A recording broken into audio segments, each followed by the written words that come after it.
पुणे वनराज आंदेकर खून प्रकरणी एक महत्त्वाची अपडेट समोर आली आहे। 18 आरोपींविरोधात आरोपपत्र दाखल करण्यासाठी मुदतवाढ मिळावी।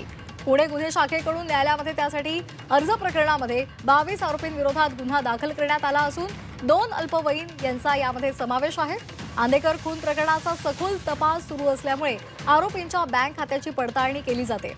तसंच संघटित गुन्हेगारीतून मिळवलेल्या संपत्ती आणि मालमत्तेचा शोध घेतला जात आहे।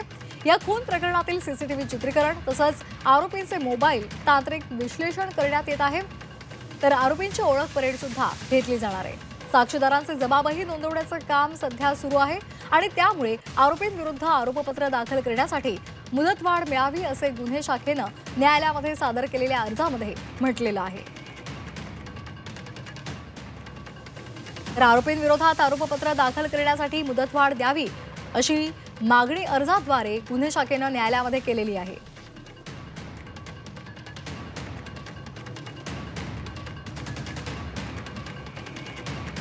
आंदेकर खून प्रकरणाचा सखोल तपास सुरू आहे सध्या आणि त्यामुळे आरोपींच्या बँक खात्यांची तपासणी केली जाते।